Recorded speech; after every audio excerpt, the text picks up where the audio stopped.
The world is still asleep when you open your eyes. There's something sacred about that moment, the quietness wrapping around you like a gentle promise. No notifications, no demands, just you and the soft whisper of a new beginning. This isn't just another morning. This is your canvas, untouched and waiting. Marcus Aurelius, the philosopher-emperor who ruled Rome, would wake before dawn and ask himself a powerful question: what am I waking up to do today? He understood something profound, that the morning doesn't just happen to us. We happen to the morning, we shape it. We breathe life into it with our choices, our thoughts, our willingness to rise when comfort begs us to stay. There's a reason the ancient Stoics treated dawn as sacred. They knew that how you begin shapes everything that follows. The morning is where transformation lives. It's where the person you want to become meets the person you are right now. And in that meeting, in that quiet confrontation with yourself, real change becomes possible. Think about water flowing down a mountain. It doesn't rush all at once. It begins with a single drop, then another, each one following the path of least resistance until, over time, it carves canyons through solid rock. Your morning is that first drop. Small, yes, but powerful beyond measure when given consistency and intention. We live in a world that celebrates the night, the late hours, the burning midnight oil, the idea that rest is somehow weakness. But the Stoics knew better. They understood that true strength isn't found in exhaustion, it's found in discipline, in the quiet victory of choosing presence over convenience, of choosing growth over comfort. Seneca once wrote, "Begin at once to live and count each separate day as a separate life." Each morning is a miniature lifetime. It has its own beginning, middle and end, its own opportunities and challenges, its own moment of choice where you decide, will I be intentional or will I be reactive? When you wake early, you're not just gaining time, you're reclaiming sovereignty over your life. You're saying, I choose how this day begins. I choose the energy I bring. I choose the thoughts I feed. And that choice, that simple, profound choice, ripples through everything that follows. The beauty of morning isn't just in its quietness, it's in its honesty. The morning doesn't lie to you.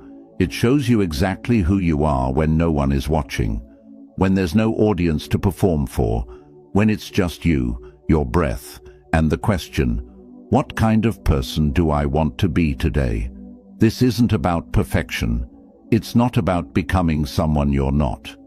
It's about meeting yourself with compassion and clarity, about building a relationship with discipline that feels like love, not punishment, about understanding that every sunrise is an invitation, not a demand, but an invitation to start again. So, as we journey through these 7 principles of morning stoicism, remember, you're not just learning strategies. You're rediscovering an ancient wisdom that has guided warriors, philosophers, and everyday heroes for thousands of years. You're learning to treat your morning as what it truly is, a gift, a teacher, and a sacred space where the person you're becoming takes shape. Pause the video right now and type these words in the comments. I rise with intention and purpose. Make it your declaration to the universe. Don't skip any part of this video. Your transformation lives in the complete journey. Let's begin. Number 1. The power of predictable ritual. There's something deeply human about ritual, something that reaches past our logic and touches the part of us that craves meaning, connection, and continuity. The ancient Stoics understood this. They didn't just wake up randomly and hope for the best. They built ceremonies around their mornings, simple, repeatable acts that transformed ordinary moments into something sacred. Epictetus taught his students about the concept of premeditatio malorum, the premeditation of challenges. But he also taught something equally important: the power of consistent practice. He would say, first say to yourself what you would be, and then do what you have to do. Your morning ritual is where that transformation begins. It's where saying becomes doing. Think about a lighthouse standing firm against crashing waves. It doesn't change its position based on the weather. It doesn't move when storms come. It stands exactly where it needs to stand, offering the same light, the same guidance, night after night, storm after storm. Your morning ritual is your lighthouse. It's the fixed point in a changing world. When you create a predictable morning sequence, even something as simple as waking at the same time, drinking water, sitting in silence and setting an intention, you're doing something revolutionary. You're telling your nervous system, you are safe, you are grounded, we know what comes next. And in that safety, in that groundedness, your mind stops spinning and starts focusing. The beauty of ritual isn't in its complexity, it's in its reliability.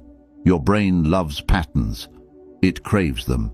When you repeat the same morning sequence day after day, your brain starts to anticipate it. It prepares for it. The resistance you feel on day 1 starts to dissolve by day 7. By day 30, it's not willpower anymore. It's just who you are. But here's what makes this stoic: not just routine, intention. Anyone can go through motions. The Stoics infused their rituals with meaning.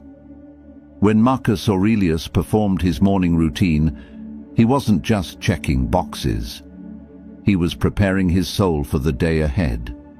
He was remembering his values, his purpose, his commitment to virtue.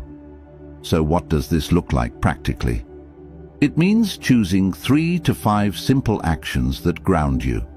Maybe it's lighting a candle and taking 3 deep breaths. Maybe it's reading a page of wisdom. Maybe it's looking out the window and acknowledging the gift of another day. The specific actions matter less than your presence within them. Notice the word presence. This is where most people lose the power of ritual. They create a routine, but they sleepwalk through it. They're physically there, but mentally they're already in the chaos of the day. The Stoic approach is different. Each action deserves your full attention. Each moment is honored. When you drink water, you feel the water. When you breathe, you feel the breath. This is how ritual becomes transformation. There's a reason monasteries have bells, why sacred traditions have prayers, why winners have pre-game routines. They all understand something fundamental. Consistency creates capacity. When your morning is predictable, your mind is free to go deeper. You're not wasting mental energy deciding what to do next. You're channeling that energy into presence, into growth, into becoming. And here's the paradox. This structure doesn't limit your freedom, it creates it. When your morning is solid, when it's something you can rely on, the rest of your day has space to be flexible. You can handle surprises, you can adapt to challenges, because you started from a place of centeredness, not chaos. The Stoics also knew something about imperfection. Your ritual won't be perfect every day. Some mornings you'll be tired. Some mornings you'll resist. Some mornings life will interrupt. And that's okay. The power isn't in perfection. It's in return. It's in saying, yesterday I stumbled, but today I'm back. This is the practice. This is the path. So ask yourself tonight before you sleep, what 3 simple actions will anchor my morning? What ritual will I commit to, not for a week, but for a lifetime? What sequence will become my lighthouse? Because once you answer these questions and begin, you're not just changing your morning, you're changing the entire trajectory of your life.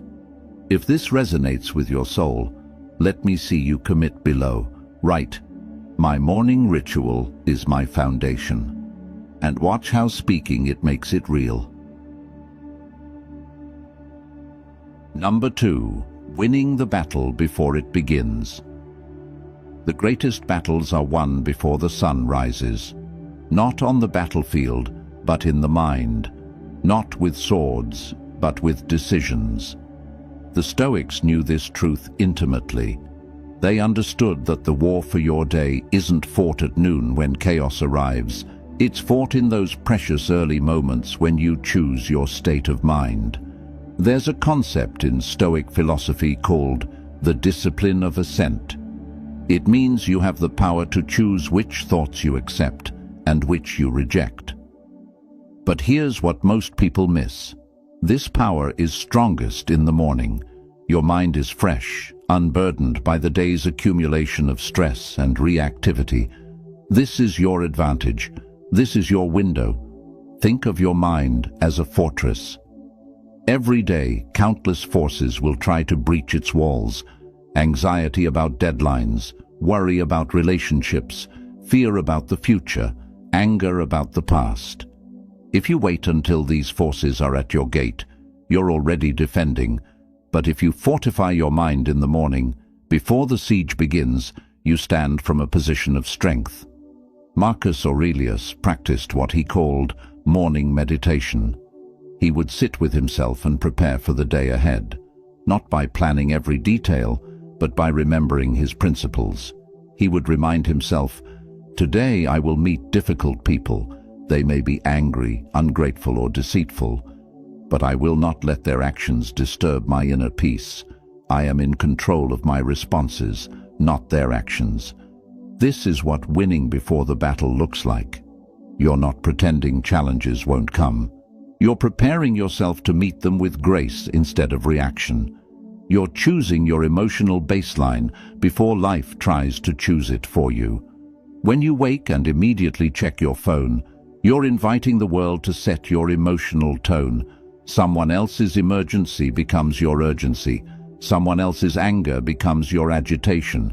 Someone else's expectations become your anxiety. You've surrendered the battle before you even knew it was happening. The Stoics would see this as voluntary slavery, giving away your freedom to external circumstances.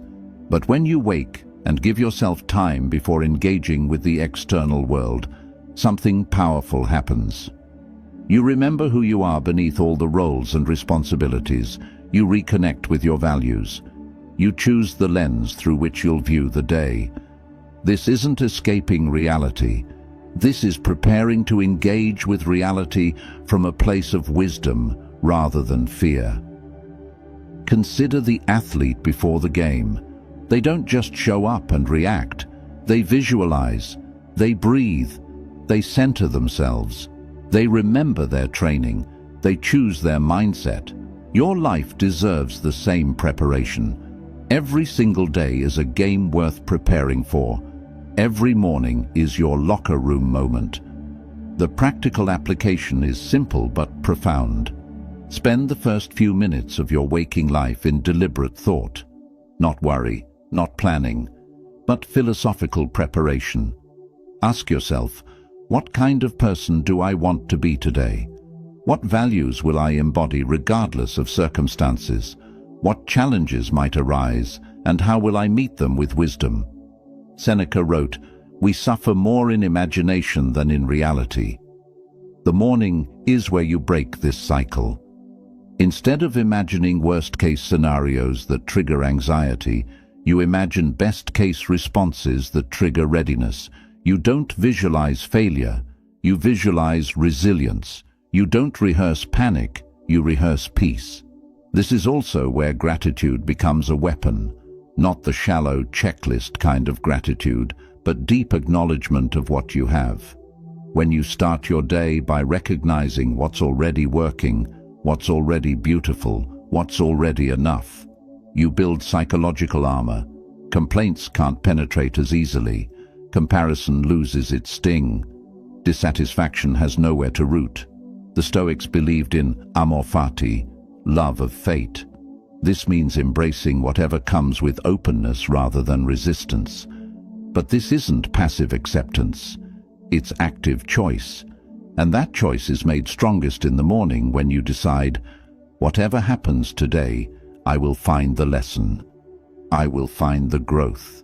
I will find the opportunity hidden within the challenge. Here's the truth most people never realize. You don't need to control life to live well. You only need to control your relationship with life.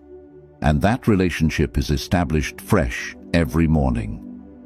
It's not permanent. It's not fixed. It's a daily renewal of your commitment to respond with wisdom, courage, and grace. So tomorrow morning, before you reach for your phone, before you start planning, before you engage with anything external, take 3 minutes. Sit. Breathe.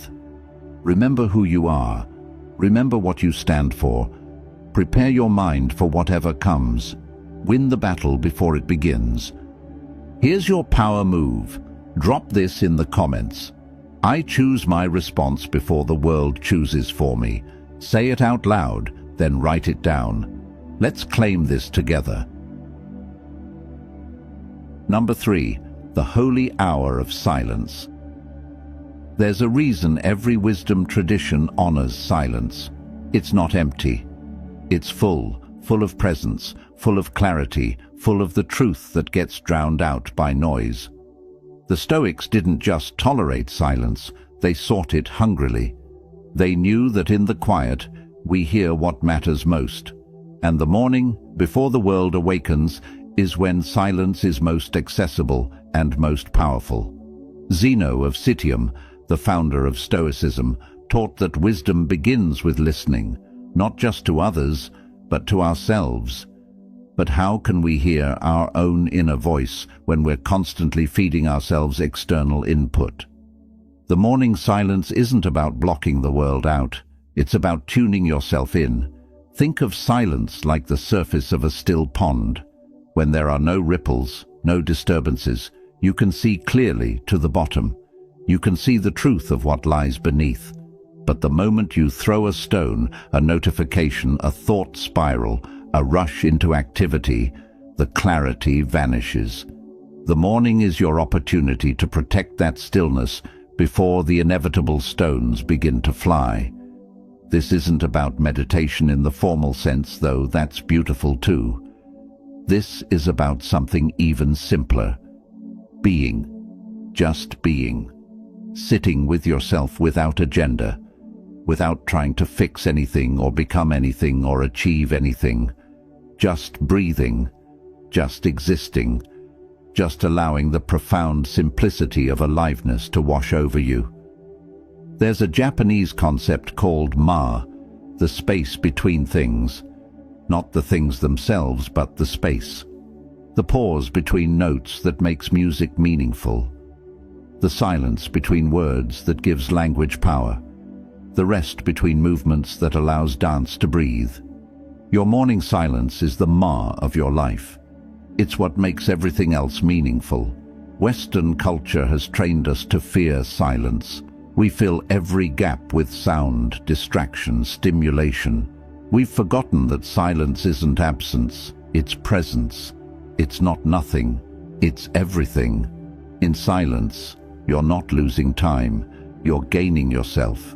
You're not being unproductive, you're accessing the source of all true productivity. The Stoics practiced what they called retreat into the self. Not physically withdrawing from the world, but creating internal sanctuary. And the morning is the easiest time to access this sanctuary because the world isn't yet demanding your attention. The emails can wait. The problems haven't activated yet. The roles you play, parent, employee, partner, they're still dormant. In this space, you're just you. Here's what happens in that silence. Your nervous system regulates. Your stress hormones normalize. Your prefrontal cortex, the part of your brain responsible for wisdom, decision-making, and emotional regulation, comes fully online. You're not just sitting there doing nothing. You're physiologically preparing your entire system to function at its highest level. But beyond the science, there's something spiritual about morning silence. Not religious necessarily, but spiritual in the sense of connecting with something larger than your immediate concerns. When you sit in silence, you remember perspective. Your problems seem smaller, your gratitude feels bigger, your sense of connection to life itself deepens. Epictetus said, "We have 2 ears and 1 mouth, so that we can listen twice as much as we speak." But he also could have said we have silence and noise, so we can embrace silence twice as much as we create noise. In the silence, we listen to life. We listen to our intuition. We listen to the wisdom that's always been there but gets drowned out by constant doing. The practical practice is beautifully simple. Set a timer for 10 minutes. Sit comfortably, close your eyes or soften your gaze, and do absolutely nothing. Don't meditate with technique. Don't visualize. Don't affirm. Just be. If thoughts come, let them pass like clouds. If feelings arise, let them move through you. You're not trying to achieve a special state. You're simply resting in the state you already are. Some mornings your mind will be quiet. Some mornings it will be loud. Both are perfect. The practice isn't about controlling your inner experience. It's about being present to it without judgment. This is how you build self-awareness. This is how you develop the capacity to notice your patterns without being enslaved by them. The gift of morning silence is cumulative. The first day might feel awkward. By day 7, you'll notice subtle shifts. By day 30, you won't recognize the person you were before. Not because you've become someone different, but because you've become more fully yourself. The noise was covering your truth. The silence reveals it. Listen, if you felt that truth, don't just nod along, type it below. In silence, I find my truest self. Let your fingers seal what your heart already knows. Number 4. Moving with purpose, not pressure. The body remembers what the mind forgets. It holds tension, stores stress, carries yesterday's burdens into today's dawn. The Stoics understood that wisdom isn't just philosophical, it's physical. When Marcus Aurelius prepared for his day, he didn't just meditate. He moved. He understood that a stagnant body creates a stagnant mind, and that movement in the morning is a conversation between who you were yesterday and who you're becoming today. There's an ancient principle called pneuma in Stoic philosophy, the vital breath, the life force that connects body and soul. The Stoics believed this force needed circulation, activation, awakening, not through frantic exercise or punishing routines, but through intentional movement that honors the gift of your physical form. Think about a river that's been frozen all winter. When spring arrives, the ice doesn't shatter violently. It melts gradually, gently, until the water remembers how to flow. Your morning movement is that thaw. After hours of stillness during sleep, your body needs to remember its aliveness, not through shock, but through invitation. This isn't about becoming an athlete or achieving fitness goals, though those are beautiful pursuits. This is about something more fundamental, inhabiting your body with presence and gratitude. When you stretch in the morning, you're not just loosening muscles. You're saying thank you. Thank you to your legs that will carry you. Thank you to your arms that will reach and hold. Thank you to your heart that beats without asking permission. Seneca wrote about the importance of physical resilience, but not for vanity or competition. He saw the body as a vessel for virtue. How can you practice courage if your body is weak from neglect? How can you practice discipline if you've never asked your body to do something challenging? How can you practice wisdom if you're disconnected from the physical intelligence your body offers? The morning is the perfect time for this reconnection because your body is honest in the morning. It tells you where you're tight, where you're holding stress, where you need attention. This feedback is a gift. When you move mindfully, whether it's yoga, walking, stretching, or simply flowing through gentle movements, you're listening to your body's wisdom instead of overriding it. Here's what most people get wrong. They approach morning movement with the same pressure they bring to everything else. They need to burn calories, hit targets, check boxes. But the Stoic approach is different. Movement in the morning isn't another task to accomplish. It's a meditation in motion. It's a way of saying, I'm here, I'm present, I'm alive.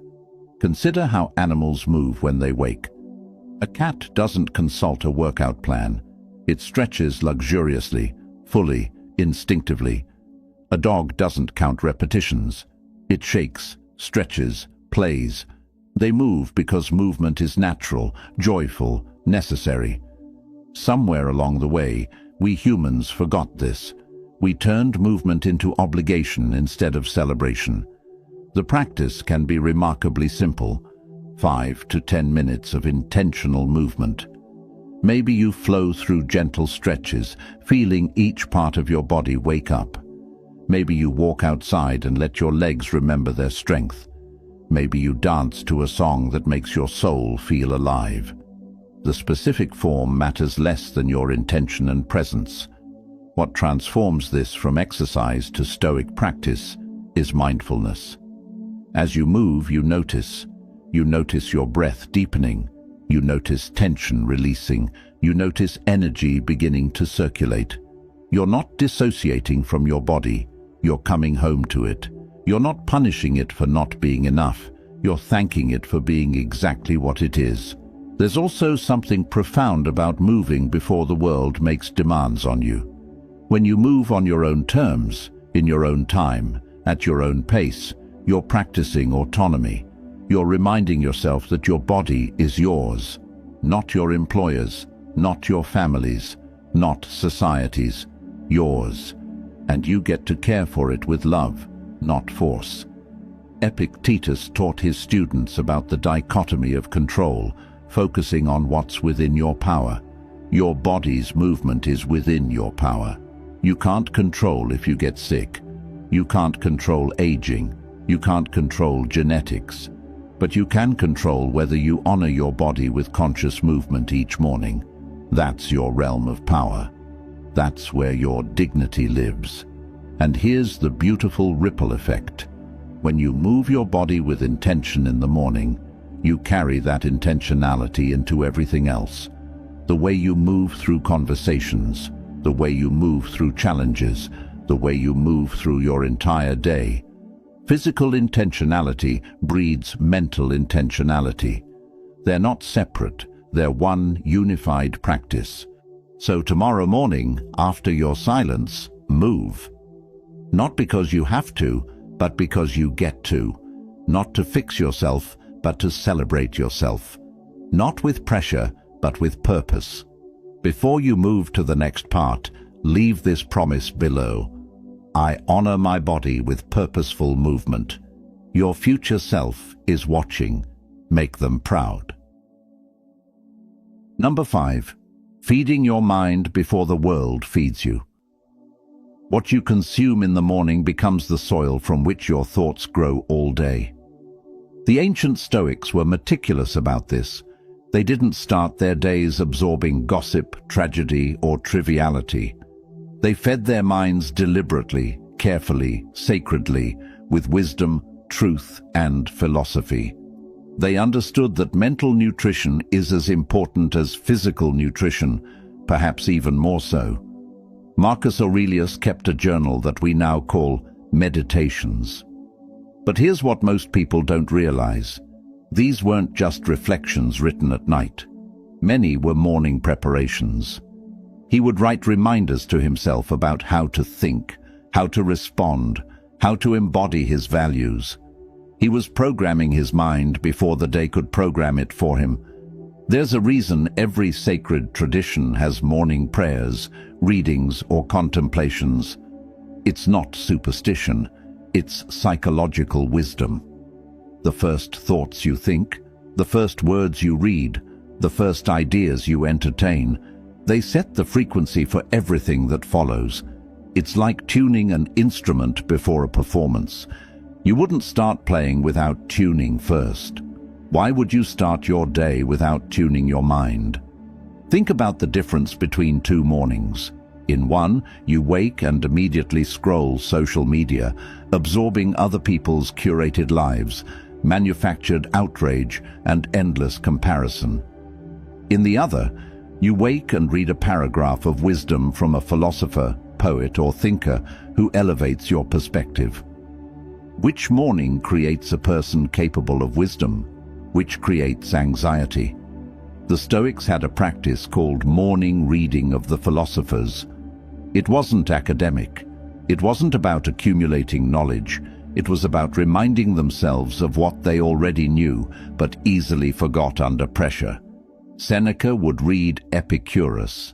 Marcus would read Epictetus. They fed their minds with truth before the world could feed them with nonsense. Here's the profound part. You don't need to read for an hour.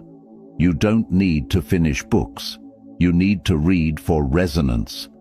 One paragraph that lands in your soul is worth more than 10 chapters that pass through your mind without touching anything.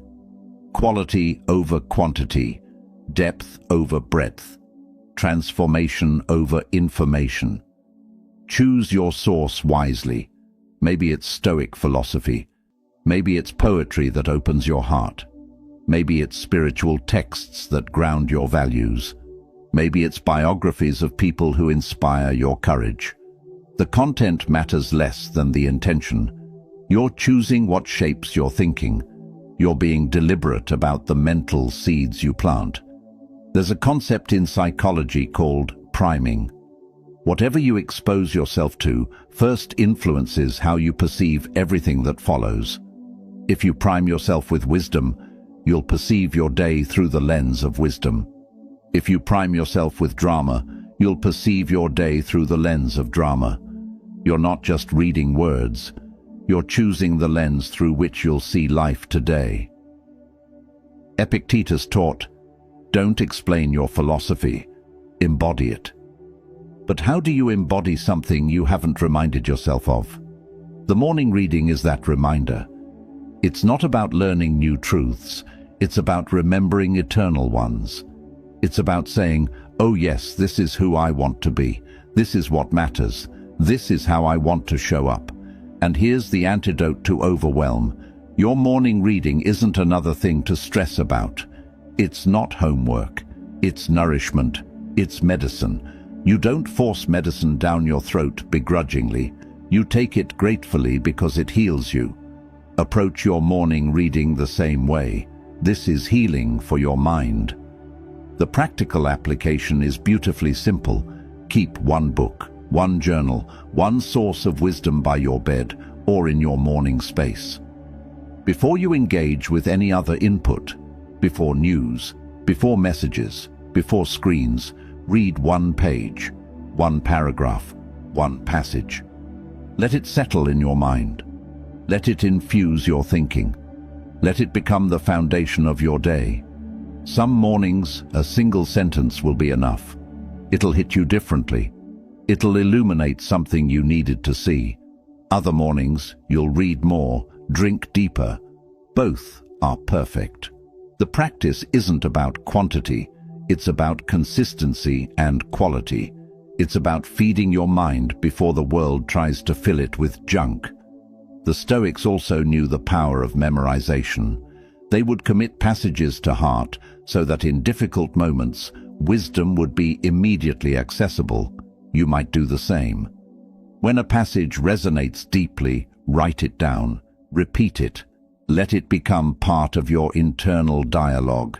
Let it be the voice that speaks up when fear tries to dominate. You are the gatekeeper of your mind. The morning is when you decide what enters first. Choose wisdom, choose truth, choose nourishment, choose growth. Number 6. Setting intention, not just goals. There's a crucial difference between goals and intentions, and the Stoics understood this distinction with razor-sharp clarity.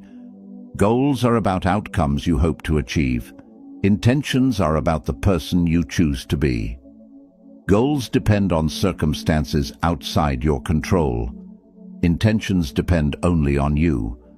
And in the morning, before the unpredictability of life unfolds, you have the power to set your intention, to decide not what will happen, but who you will be regardless of what happens. Marcus Aurelius faced this reality every day. As Emperor of Rome, he couldn't control whether his armies would win, whether his advisors would be loyal, whether his health would hold. But he could control his character. Every morning he would set his intention. Today I will be just. Today I will be patient. Today I will be courageous. Not today I will win, but today I will be worthy of whatever comes. This is the heart of Stoic wisdom, the recognition that external outcomes are ultimately beyond our complete control, but our internal state, our choices, our character, these are our kingdom. And the morning is when you claim your throne. When you set your intention, you're not planning your day like a chess game. You're declaring your values like a sacred oath. Think about a compass. It doesn't control where you go. It doesn't guarantee you'll reach your destination, but it always points true north.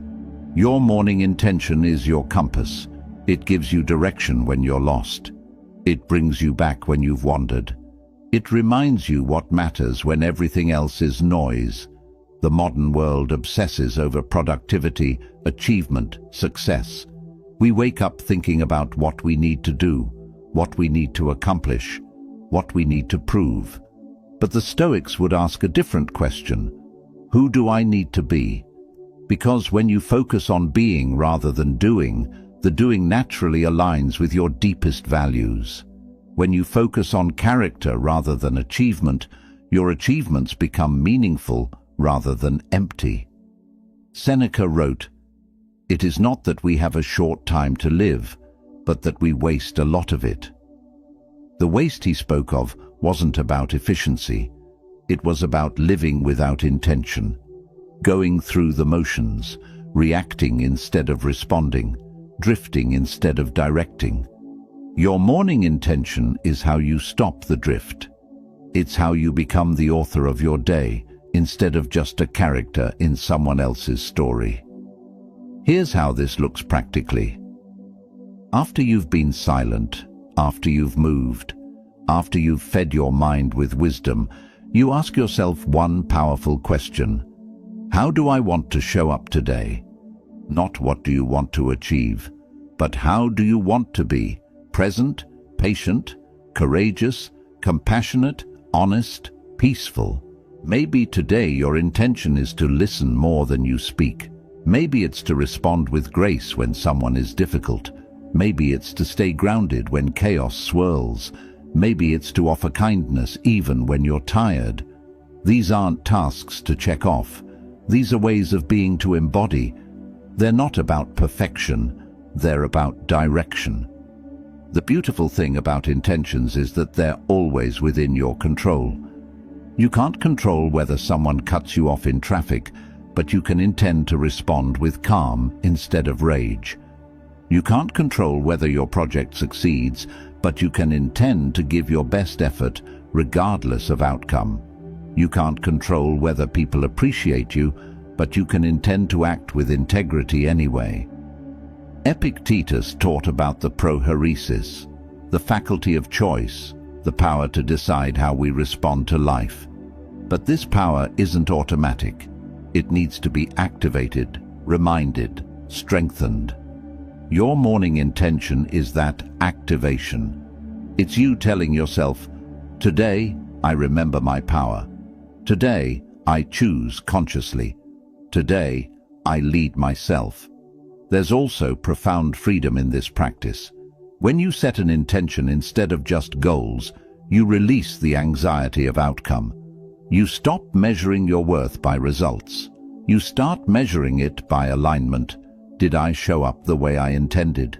Did I embody my values? Did I stay true to who I want to be? These questions are answerable. These questions are empowering. Write your intention down if that helps. Speak it aloud. Hold it in your awareness as you move into your day. And here's the key: revisit it. When you find yourself stressed at noon, pause and remember, what was my intention this morning? Let it recenter you. Let it guide you back. Some days you'll embody your intention beautifully. Some days you'll forget it by breakfast. Both are part of the practice. The Stoics weren't about perfection. They were about return. They were about getting up one more time than you fall down, about remembering one more time than you forget, about choosing one more time than you react. Your morning intention is your declaration of autonomy. It's you saying, life may throw anything at me today, but I know who I am. I know what I stand for. I know how I want to move through this world. And that knowing, that clarity, that commitment, it changes everything. Stop scrolling. Stop waiting. Write this below. I choose my character before life chooses for me. This isn't just a comment. It's a contract with yourself. Number 7. Gratitude as foundation, not afterthought. The last principle is perhaps the most transformative, the most countercultural, the most powerful. Beginning your day with gratitude. Not the superficial kind where you list things mechanically, but the deep, bone-level gratitude that changes how you see everything. The Stoics called this amor fati, love of fate. But it starts simpler than that.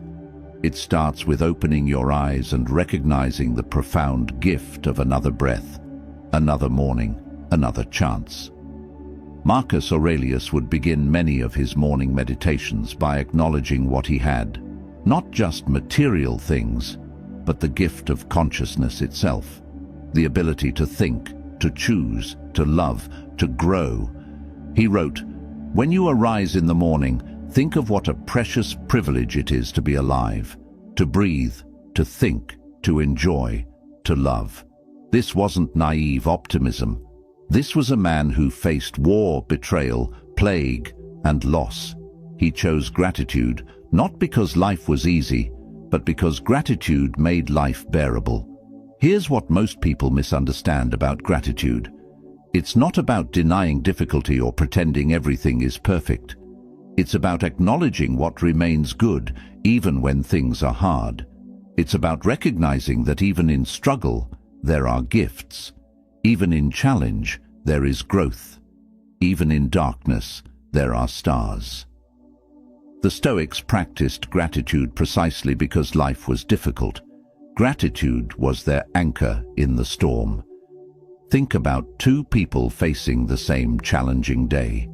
One wakes focused on what's missing, what's wrong, what might go badly. The other wakes acknowledging what's present, what's working, what's possible. They face the same circumstances, but they experience completely different realities. Gratitude doesn't change what happens. It changes how you meet what happens, and that changes everything. There's neuroscience behind this ancient wisdom. When you practice gratitude, you literally rewire your brain. You strengthen neural pathways that notice beauty, connection, and possibility. You weaken pathways that default to threat, scarcity, and complaint. Your morning gratitude practice isn't just feel-good philosophy. It's practical brain training that makes you more resilient, more creative, more capable of joy. Seneca wrote about the practice of praemeditatio bonorum, premeditation of good things. While they're famous for imagining challenges, the Stoics also deliberately acknowledged blessings, not to take them for granted, but to truly see them, to feel them, to let them penetrate past the numbness that daily life creates. The morning is the perfect time for this, because you haven't yet accumulated the day's frustrations. You're starting fresh. Your heart is more open. Your defenses are down. This is when gratitude can sink deepest. This is when it can become your foundation, rather than an afterthought you remember when everything else fails. Here's the practice. Before you rise from bed, or right after your morning ritual, place your hand on your heart. Take 3 breaths, and acknowledge 3 specific things you're grateful for. Not generic things, specific things. Not, I'm grateful for my family, but I'm grateful for the way my daughter laughed yesterday. Not, I'm grateful for my health, but I'm grateful that my legs carried me through the day. Specificity makes gratitude real. The Stoics also practiced negative visualization, imagining loss, not to be morbid, but to appreciate what they had. You might do this gently. What if this morning had been taken from you? What if you hadn't woken up? What if this chance was gone? When you touch the fragility of existence, gratitude stops being intellectual and becomes visceral. You feel it in your bones. But here's the deepest layer: gratitude for the challenges. This is advanced Stoicism. This is where amor fati lives. Can you be grateful for the difficult day ahead? Not because you want it, but because it will teach you something. Because it will forge something in you that ease never could. Because struggle is the price of growth, and growth is the point of being alive. Epictetus taught that we should thank the universe for everything that happens, because everything is training.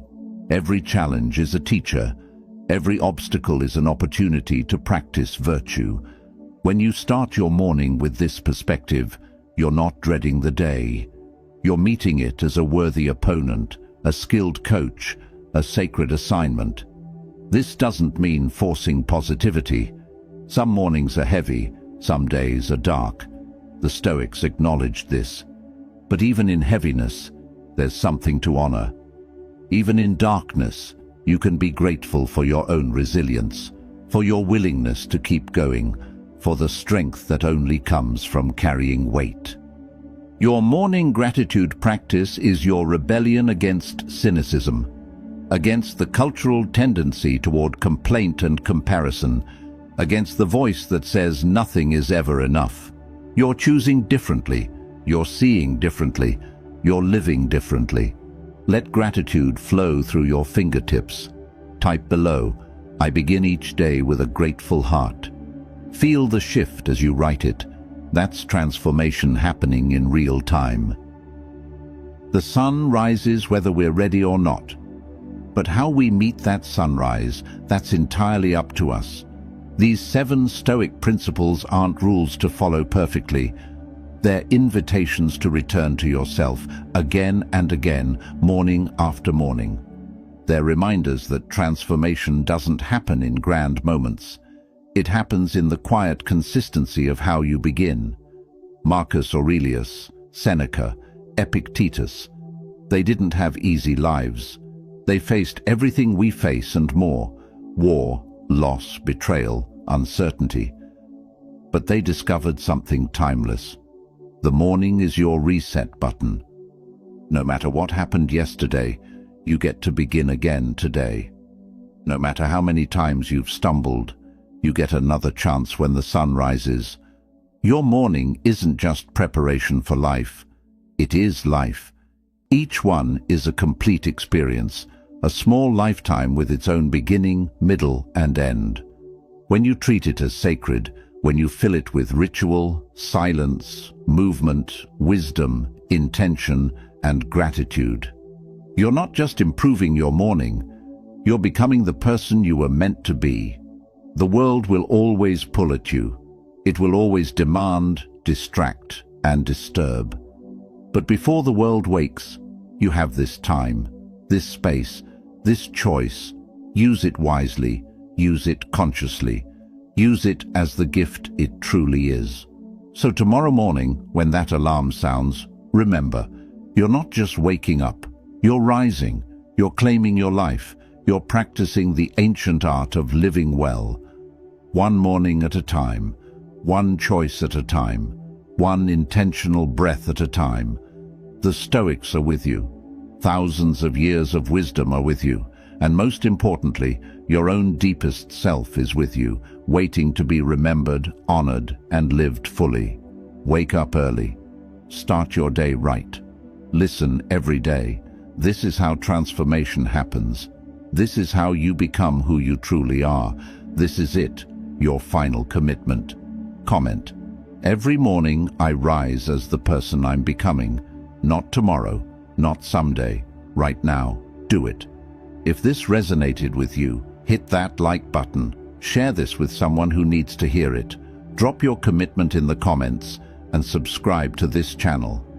We're building a community of people who choose to live intentionally, one morning at a time. Thank you for being here. Thank you for choosing growth. Thank you for rising.